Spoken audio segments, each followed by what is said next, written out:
le 18 août, une date pivot inscrite en lettres de feu dans les annales potentielles de l'histoire contemporaine. C'est le jour supposé d'un bouleversement radical, d'une rupture sismique avec le statu quo, le cours de la guerre qui déchire le pays voisin de la Russie, un conflit qui a déjà coûté des centaines de milliers de vies et déplacé des millions de personnes, pourrait changer de façon spectaculaire et irréversible. Imaginez la scène, non pas sur un champ de bataille ensanglanté, mais dans les couloirs feutrés du pouvoir à Washington, véritable épicentre du jeu politique mondial. Une rencontre explosive, chargée d'une tension palpable, est annoncée. Le président Volodymyr Zelensky, symbole de la résistance ukrainienne et figure emblématique de la liberté face à l'agression, se tiendrait face à l'ancien président américain Donald Trump, un homme dont l'approche non conventionnelle et les ambitions politiques de retour sur la scène internationale ne sont plus approuvées. Leur discussion menée à huis clos, loin des caméras, pourrait sceller le destin de millions de personnes, non seulement en Ukraine, mais aussi à travers l'Europe et le monde. L'onde de choc serait planétaire. La rumeur insistante fait même état de la présence envisagée de la présidente de la Commission européenne, Ursula von der Leyen, ajoutant une couche supplémentaire de complexité et de poids géopolitique à cette réunion déjà monumentale. Quelle pression cela représente-t-il pour Zelensky, confronté à la perspective de décisions qui pourraient déchirer son pays ou le sauver d'une destruction totale? Que va-t-il se passer dans les coulisses de ce sommet extraordinaire? Des marchandages intenses, des ultimatums voilés, des promesses ambiguës. Le monde entier retient son souffle suspendu à l'aube de cette date fatidique. Chaque seconde compte car le temps dans ce conflit se mesure en vies humaines et en destins brisés. L'incertitude est vertigineuse et les implications incalculables. Question à vous, écrivez d'où vous nous regardez, pays et ville, le cœur de cette rencontre potentiellement décisive selon des fuites récentes provenant de cercles diplomatiques et des publications occidentales de premier plan serait un plan de règlement pacifique d'une audace inouïe. Il ne s'agirait pas d'une simple ébauche mais d'un accord déjà prénégocié dont les contours auraient été définis dans le plus grand secret entre qui? Entre deux des figures les plus controversées et influentes de la scène mondiale, Donald Trump et le président russe Vladimir Poutine. Et où cette rencontre clandestine se serait-elle déroulée? Lors d'une réunion récente dont l'existence même est gardée sous le sceau du secret dans la vaste et désolée immensité de l'Alaska? Est-ce un pacte secret forgé loin des regards indiscrets et des protocoles diplomatiques habituels? Une manœuvre diplomatique inédite qui contournerait les canaux traditionnels et les alliés historiques? La véracité de cette rencontre en Alaska n'est pas publiquement confirmée par aucune des parties prenantes, ce qui ajoute à son aura de mystère et d'inquiétude. Mais l'idée même, le simple fait qu'une telle hypothèse circule avec insistance dans les milieux informés, fait frissonner. Elle suggère que des décisions d'une portée historique, des choix qui pourraient redéfinir l'ordre mondial, se prennent en dehors des enceintes officielles, loin des regards des citoyens et des institutions démocratiques censées garantir la du mot transparence. Le 22 août, quelques jours seulement après la rencontre prévue à Washington, est même avancée comme une autre date possible pour une étape cruciale. Si Kiev, sous la pression de Washington et de l'Europe, accepte les termes de cet accord, une rencontre trilatérale pourrait alors se tenir. Trump, Poutine et Zelensky se retrouveraient à la même table. L'objectif? La signature d'un document formel, un texte qui mettrait fin à la phase active du conflit armé, marquant un tournant décisif après plus de 2 ans et demi de combats acharnés, de destruction massive et de souffrances humaines inouïes. Ce serait la fin d'une ère et le début d'une autre dont personne ne peut encore prédire la nature exacte. Question à vous, marquez-vous dans les commentaires. De quelle ville, pays nous regardez-vous actuellement? Ce plan secret, présumé être le fruit des négociations Trump-Poutine, repose sur 8 points essentiels, 8 conditions qui, si elles sont acceptées, pourraient redessiner de manière spectaculaire la carte géopolitique de la zone de conflit et par extension de l'Europe. Ce n'est pas une simple trêve, mais un règlement fondamental des différends dictés par des réalités de pouvoir et des intérêts nationaux. Premièrement, un accord de paix immédiat est envisagé sans les longues et complexes étapes d'un cessez-le-feu préalable. Cette approche est en rupture totale, voire radicale, avec les positions européennes dominantes et celles défendues par le pays jusqu'à présent, qui insistait sur un retrait total des forces russes comme prérequis à toute négociation significative. Cette condition unilatérale met Kiev dans une position extrêmement difficile face à un fait accompli. Deuxièmement, le plan exige le retrait total des forces armées du pays de l'Est du Donbass, c'est-à-dire les forces ukrainiennes. Cette exigence est une concession majeure et dévastatrice pour Kiev, signifiant l'abandon de territoires stratégiquement vitaux et historiquement liés à l'Ukraine après des années de guerre et d'efforts pour les défendre. Le Donbass, riche en ressources et en industrie, serait de facto abandonné à l'influence russe. Troisièmement, le point le plus controversé peut-être est la reconnaissance de la juridiction russe sur les territoires occupés des régions de Zaporizhia et Kherson. Cela équivaut à un gel pur et simple de la ligne de front actuelle, légitimant de fait les annexions unilatérales et illégales de Moscou. Des sources contradictoires existent quant à l'inclusion du Donbass et de la Crimée dans cette reconnaissance. Le débat est ouvert. Seraient-ils également inclus, cimentant ainsi la perte irrémédiable de ces territoires pour l'Ukraine? Une telle reconnaissance briserait le droit international et créerait un dangereux précédent pour l'intégrité territoriale des États souverains. Quatrièmement, le plan mentionne une discussion et seulement une discussion sur le retrait des troupes russes de Kharkiv et Soumy. Ce point, curieusement, est mentionné par la presse américaine mais n'a jamais été explicitement revendiqué par la Russie, ce qui soulève des interrogations sur sa portée réelle ou son statut de monnaie d'échange. L'absence notable de mention de Dnipropetrovsk et Mykolaïv, deux villes stratégiquement vitales ayant subi des attaques massives et dont la capture a été un objectif majeur pour la Russie, est également frappante. Pourquoi ces omissions suggèrent-elles que ces régions restent des cibles potentielles ou qu'elles sont déjà considérées comme faisant partie d'une sphère d'influence russe non négociable? Cinquièmement, le plan propose des garanties écrites de non-agression de la Russie envers le pays voisin de la Russie. La question cruciale est de savoir comment ces garanties seraient mises en œuvre concrètement. Quelles seraient les conséquences réelles et immédiates d'une violation? Le mémorandum de Budapest de 1994, par lequel l'Ukraine avait renoncé à son arsenal nucléaire en échange de garanties de sécurité de la part des États-Unis, du Royaume-Uni et de la Russie elle-même, résonne encore douloureusement dans les esprits. Ce sont des promesses déjà brisées par le passé, ce qui rend la crédibilité de ces nouvelles garanties extrêmement suspecte. Le monde peut-il croire à une garantie donnée par un agresseur qui a déjà bafoué un engagement similaire?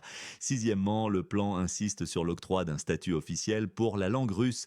La question se pose partout sur le territoire ukrainien ou seulement dans certaines régions de la zone de conflit. Cela impliquerait une révision profonde de la politique linguistique nationale. Ce point est accompagné de l'exigence de la fin de la persécution de l'Église orthodoxe du pays, une référence claire à la branche de l'Église orthodoxe ukrainienne historiquement liée au patriarcat de Moscou. Ces exigences touchent à des questions profondes d'identité culturelle et religieuse et pourraient provoquer d'intenses divisions internes.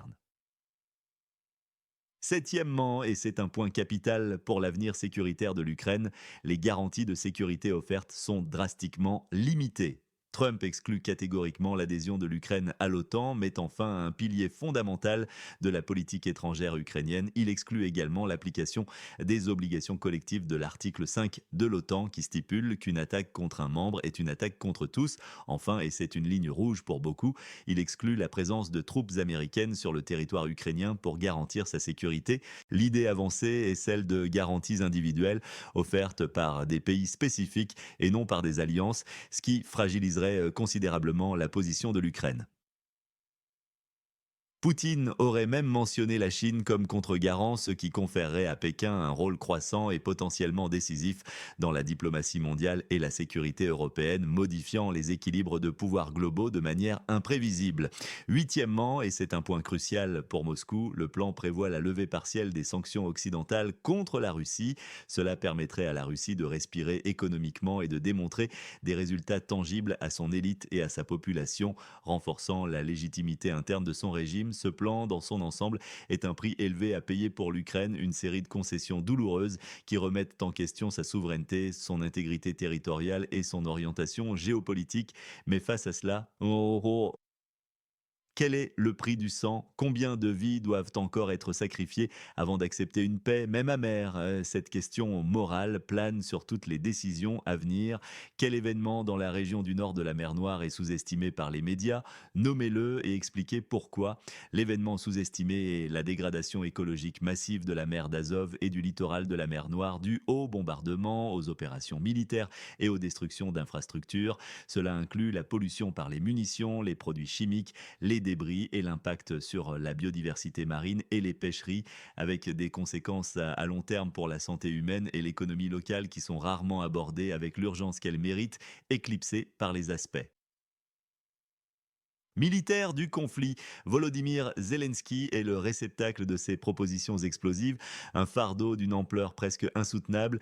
Sa capacité à influencer, à remodeler ou plus probablement à rejeter les termes de cet accord unilatéral est le point central de cette crise géopolitique majeure. Son avenir politique tout entier, sa légitimité aux yeux de son peuple et son héritage historique sont intrinsèquement liés à cette décision monumentale. C'est un dilemme historique dont l'issue déterminera le cours non seulement de son pays, mais peut-être aussi celui de l'Europe tout entière. Eh bien, ouais. Donald Trump, l'architecte de cette paix potentielle ou de ce diktat selon le point de vue, se positionne comme un faiseur de paix autoproclamé, fort de sa vision transactionnelle des relations internationales. Sa position sur les détails peut paraître insaisissable, fluctuante même, mais elle est d'une fermeté inébranlable sur les points clés qui servent ses propres intérêts politiques et sa vision America First. Sa pression sur Zelensky, une pression qui s'annonce implacable et sans concession, est le facteur déterminant de cette équation complexe. Peut-on vraiment confier le rôle de faiseur de paix à un homme d'affaires dont la diplomatie est souvent perçue comme un prolongement de la négociation immobilière? Vladimir Poutine, co-auteur du plan, apparaît comme le grand gagnant potentiel, dictant ses conditions depuis une position de force. Son objectif est clair: consolider ses gains territoriaux, affaiblir l'unité occidentale et reconstruire une sphère d'influence russe en Europe de l'Est. La présence possible d'Ursula von der Leyen à la réunion du 18 août est également lourde de sens. Cela pourrait suggérer une validation européenne potentielle des termes de l'accord, même partielle, ou plus probablement une pression coordonnée sur Zelensky de la part de l'Occident, le poussant à accepter un compromis douloureux. L'Europe pliera-t-elle sous la pression américaine et la fatigue de la guerre, ou maintiendra-t-elle sa position de principe de soutien à l'intégrité territoriale de l'Ukraine? Serhiy Leshchenko, conseiller de la présidence du pays, est de manière frappante la seule voix qui s'exprime publiquement avec des doutes et des réserves quant à la viabilité et à l'équité de ce plan. Son isolement apparent au sein de l'appareil gouvernemental ukrainien est inquiétant, signalant peut-être une absence de débat interne ou une acceptation forcée de la situation. Pendant ce temps, les dirigeants européens, notamment à Paris et Berlin, sont à la croisée des chemins, pris entre leur soutien affiché à Kiev et la tentation de céder à la pression de Trump pour une fin rapide du conflit. Quel qu'en soit le prix, soutiendront-ils Kiev jusqu'au bout ou céderont-ils à la réelle politique imposée par Washington? Enfin, l'armée du pays, celle qui porte le poids des combats et des sacrifices, représente un facteur essentiel. Son moral et son acceptation d'un tel accord, perçu par certains comme une capitulation déguisée, sont cruciaux pour la stabilité interne du pays. Une armée qui se sentirait trahie pourrait devenir une force politique imprévisible et dangereuse. La situation est tendue, à la limite de la rupture. Chaque décision est un pas de plus vers la paix ou, paradoxalement, vers l'abîme d'une nouvelle ère d'instabilité et de ressentiment. Votre pronostic sur les délais, quand cet accord se réalisera-t-il? Mois, année, plus une raison. Je pronostique que cet accord, s'il se réalise, interviendra entre novembre et décembre 2024. La raison principale est la conjoncture des élections américaines. Donald Trump, s'il est élu ou même si sa victoire semble très probable, cherchera à concrétiser rapidement sa promesse de paix pour asseoir son autorité et marquer un succès diplomatique majeur dès le début de son mandat, ce qui mettrait une pression insurmontable sur Kiev et les alliés européens. L'Europe, jusqu'à récemment unie dans son soutien inconditionnel à l'Ukraine et à ses aspirations à la pleine souveraineté et à l'intégrité territoriale, semble changer de ton, adoptant une posture plus ambiguë. La formule du cessez-le-feu préalable, pierre angulaire de la position européenne qui exigeait un arrêt des hostilités et un retrait russe avant toute négociation formelle, a mystérieusement disparu des discours européens officiels. Cette évolution, survenue après le supposé sommet secret de l'Alaska, est un signal fort, perçu par certains comme une soumission tacite ou forcée aux nouvelles conditions dictées par Trump et Poutine. C'est un revirement inquiétant qui trahit peut-être une lassitude, une résignation ou une prise de conscience brutale de l'impossibilité de poursuivre le conflit sans le soutien américain. Le silence de Kiev, quant à lui, est assourdissant. Ni le président Zelensky, ni le chef de la diplomatie, Dmytro Kuleba, ni le premier ministre Denis Shmyhal n'ont publiquement rejeté les points du plan Trump-Poutine, même les plus inacceptables pour la souveraineté ukrainienne. Ils attendent, semble-t-il, un contact personnel et direct avec Trump, une sorte d'ultime tentative pour modifier les termes ou du moins obtenir des éclaircissements. Ce silence assourdissant est perçu par certains observateurs comme un signe de leur impuissance face à la pression américaine, ou pire, comme une acceptation tacite, une résignation face à l'inévitable. La position de Trump, bien que parfois dispersée dans ses déclarations publiques et ses tweets, reste d'une fermeté implacable sur les points clés. Il n'est pas contre garantir une forme de sécurité aux pays voisins de la Russie, mais il met des lignes rouges infranchissables pour Kiev. Il exclut formellement l'adhésion à l'OTAN, balayant d'un revers de main une aspiration fondamentale de l'Ukraine et un pilier de sa politique de sécurité depuis des décennies. Il exclut également les obligations collectives de l'article 5, le cœur même de la défense mutuelle de l'OTAN. Enfin, et c'est le coup de grâce, il exclut la présence de troupes américaines sur le territoire ukrainien. Les garanties qu'il propose sont donc dans le flou, dénuées de la substance et de la crédibilité que seule une alliance militaire forte peut offrir. Ce sentiment de trahison des États-Unis, principal allié de l'Ukraine et garant de sa sécurité depuis 1991, est profond et laisse un goût amer. Pour l'OTAN, c'est un sentiment de faiblesse abyssale qui émerge car l'Alliance voit sa doctrine et ses engagements sapés par la diplomatie unilatérale de l'un de ses membres les plus puissants. Au-delà des élites politiques, le peuple de la zone de conflit est épuisé par près de 3 ans de guerre totale, les sirènes d'alerte, les destructions, la perte d'êtres chers, l'incertitude économique et l'exode forcé ont laissé des cicatrices indélébiles. Une majorité écrasante de la population veut que tout cela se termine, même si cela implique un compromis désagréable, voire une capitulation sous couvert d'un accord de paix. Cette fatigue populaire pourrait justifier aux yeux du gouvernement ukrainien des concessions massives, perçues comme le moindre mal pour mettre fin aux souffrances. L'idée est de présenter cette capitulation déguisée comme un pactage correct et joli pour l'accord, un ensemble de mesures qui, tout en étant douloureuses, seraient présentées comme inévitables pour éviter la révolte interne ou la destruction totale du pays. La rhétorique sera essentielle pour vendre cette paix difficile à une nation qui a tant sacrifié. Où se situe la ligne rouge entre les forces occidentales et la Russie? La ligne rouge implicite se situe là où une action de la Russie sur un territoire de l'OTAN entraînerait une réponse militaire collective de l'Alliance, mais cette ligne est floue concernant l'Ukraine et ses territoires non OTAN. Les risques sont immenses et se manifestent à tous les niveaux, politiques, militaires, économiques, sociaux et même existentiels. Si l'accord est perçu par une partie significative de la population et des élites comme une capitulation pure et simple, cela mènerait inévitablement à des troubles sociaux d'une ampleur sans précédent. Un bouleversement interne potentiel, une fracture de la société est à craindre, menaçant la cohésion nationale déjà mise à rude épreuve par la guerre. Et il y a un risque de confrontation directe entre le gouvernement et l'armée est particulièrement élevé dans un tel scénario. L'armée qui a versé son sang pour défendre chaque pouce de territoire pourrait se sentir profondément trahie par un accord qu'elle jugerait inacceptable. Une telle situation pourrait dégénérer en affrontement civil, plongeant le pays dans un chaos encore plus profond. Si Zelensky refuse le plan Trump-Poutine, le pays risque l'isolement total sur la scène internationale. Il perdrait le soutien crucial des États-Unis, qui est le pilier de son effort de guerre, l'aide militaire indispensable, les renseignements vitaux, le soutien financier. Sans l'Amérique, l'Europe, déjà hésitante et divisée, ne suivrait probablement pas, incapable de soutenir seule un pays en guerre. Cela laisserait le pays seul face à la puissance militaire de la Russie, un scénario catastrophe qui pourrait conduire à son anéantissement pur et simple. L'acceptation du plan en légitimant les annexions russes de facto créerait un dangereux précédent pour le droit international, sapant les principes fondamentaux de la souveraineté et de l'intégrité territoriale des États. Ce serait une crise existentielle pour l'OTAN et l'Union européenne. Si l'Europe cède à la pression et valide un tel accord, si les garanties de sécurité offertes à l'Ukraine sont faibles ou inexistantes, la crédibilité crédibilité même des alliances occidentales s'effondrera, leurs engagements envers leurs partenaires et même entre eux seraient brisés, créant un dangereux vide de pouvoir et un sentiment d'insécurité collective. Le message envoyé au monde serait clair, l'agression paie et les promesses de sécurité occidentale ne sont que des mots. Enfin, la poursuite du conflit, faute d'accord ou si l'accord est rejeté, signifierait des millions de morts supplémentaires, une destruction sans précédent des infrastructures et de la vie quotidienne et une catastrophe humanitaire d'une ampleur inimaginable.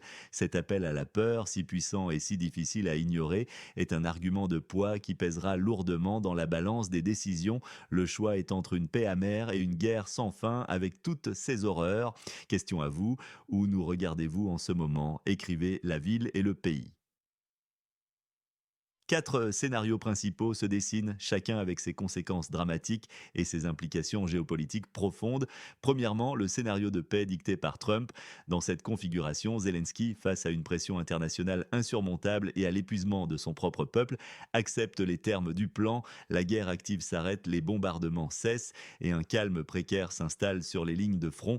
Mais le prix est exorbitant, le pays perd une partie significative de son territoire, ses frontières sont redessinées par la force et sa souveraineté est limitée, rognée par les concessions faites sur sa politique de sécurité et sa langue officielle. Pas d'OTAN, pas de sécurité collective garantie et le russe obtient un statut officiel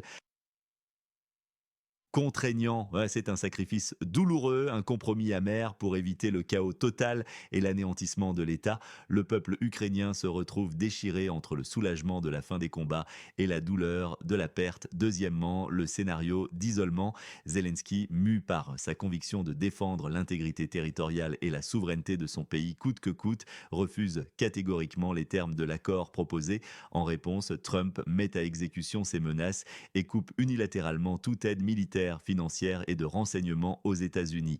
L'Europe, incapable ou peu disposée à compenser à elle seule ce manque crucial, ne suit pas avec un soutien suffisant. Le pays se retrouve alors seul, confronté à la puissance militaire écrasante de la Russie. L'intensification du conflit est inévitable, entraînant des pertes massives de vies humaines, des destructions encore plus généralisées et une lutte désespérée contre un adversaire supérieur en nombre et en ressources. L'entêtement de Zelensky, si noble soit-il dans son principe, mènerait alors à l'anéantissement progressif de son pays, une issue tragique et solitaire. Troisièmement, le scénario de compromis, une voie médiane incertaine. Zelensky tente de négocier les termes de l'accord, cherchant à adoucir les conditions les plus dures, à obtenir des garanties de sécurité, même si elles sont floues et non contraignantes.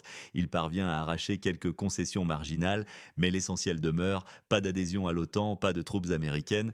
La guerre s'arrête, mais sans une victoire éclatante, sans une récupération totale des territoires perdus. C'est une paix amère, dépourvue du triomphe espéré, mais inévitable face à la réelle politique et à la fatigue de guerre, où le pays se reconstruit lentement avec un sentiment de résignation et de lourdeur, portant le fardeau des territoires perdus et des aspirations brisées. Enfin, le scénario le plus sombre, la révolte intérieure. Zelensky accepte un plan impopulaire perçu par une grande partie de la population, en particulier par les vétérans et les nationalistes, comme une trahison et une capitulation honteuse. L'armée, le pilier de la résistance, où des segments importants de la population se rebellent contre le gouvernement. Le pays, déjà affaibli par la guerre externe, entre dans une période d'instabilité interne, de guerre civile, potentielle de lutte intestine. La paix de Zelensky, censée mettre fin à la violence, déclenche en réalité un nouveau front de conflit, cette fois à l'intérieur de ses propres frontières, menaçant de le faire imploser. Dans cette danse diplomatique aux enjeux colossaux, les gagnants et les perdants sont clairement dessinés. La Russie est indéniablement gagnante. Elle consolide ses gains territoriaux, légitimant de facto ses annexions par un accord international.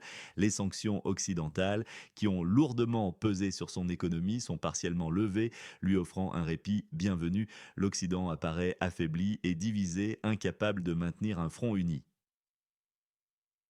Donald Trump, s'il parvient à orchestrer cette paix, est également un grand gagnant. Il se positionne comme un leader fort, capable de résoudre la guerre en Ukraine, une promesse électorale majeure. C'est un coup politique magistral qui renforcerait considérablement ses chances de réélection et son prestige international. Mais le pays voisin de la Russie est le grand perdant de cette équation. Il perd non seulement du territoire, mais aussi sa souveraineté est compromise par les concessions imposées. Ses aspirations européennes et à l'OTAN qui ont guidé sa politique politique étrangère pendant des décennies et pour lesquelles tant de vies ont été sacrifiées, sont brisées. Sa population est épuisée, divisée entre ceux qui aspirent à la paix à tout prix et ceux qui rejettent toute capitulation. L'Europe, l'UE et l'OTAN, en tant qu'entité collective, sont également perdantes. Leur faiblesse est démontrée au grand jour, leur incapacité à soutenir leurs alliés de manière autonome face à la pression américaine. Leur crédibilité sur la scène mondiale est entamée, leur rôle en tant que garant de la sécurité européenne remis en question. Et Zelensky, son dilemme est shakespearien. S'il ne vend pas l'accord, c'est-à-dire s'il ne le fait pas accepter par son peuple et son armée, il perdra inévitablement son pouvoir. Il sera contraint à la démission ou pire, à l'exil, vilipendé comme celui qui a prolongé une guerre sans espoir. Mais s'il l'accepte et le fait passer, il risque d'être perçu comme celui qui a capitulé, un leader qui a trahi les sacrifices de son peuple, un paria dans son propre pays. Il est pris entre le marteau et l'enclume, entre la survie de son État et son propre destin politique et moral. Quelles mesures ou sanctions changent réellement la donne dans la zone de conflit? Soyez précis, la seule mesure qui changerait réellement la donne serait un embargo total et mondial sur les hydrocarbures russes, associé à un gel intégral et à la confiscation des avoirs russes à l'étranger pour financer la reconstruction de l'Ukraine, ce qui priverait Moscou de sa principale source de revenus et de sa capacité à soutenir l'effort de guerre à long terme. C'est un moment de vérité sans précédent pour le pays déchiré par la guerre, une date gravée dans le marbre de l'histoire qui attend de se matérialiser. Le 18 août approche à grands pas et avec lui la possibilité d'un tournant décisif. Le monde entier observe, suspendu aux lèvres des acteurs de ce drame géopolitique, qui gagnera, qui perdra. Le destin de millions est en jeu et la face du monde pourrait en être changée à jamais. Abonnez-vous à notre chaîne pour des analyses percutantes, impartiales et approfondies des événements mondiaux allant au-delà des titres sensationnels. Activez la petite cloche de notification pour ne manquer aucune de nos enquêtes exclusives et de nos reportages qui vous éclairent sur les enjeux complexes de notre époque. Partagez cette vidéo avec ceux qui cherchent la vérité, même quand elle est difficile à entendre, car la connaissance est la première étape vers la compréhension. Votre soutien est essentiel pour nous permettre de continuer à vous offrir des informations sans censure ni compromis, garantissant une perspective indépendante et critique sur les événements qui façonnent notre monde. Nous vous invitons à participer à la discussion dans les commentaires. Votre avis compte.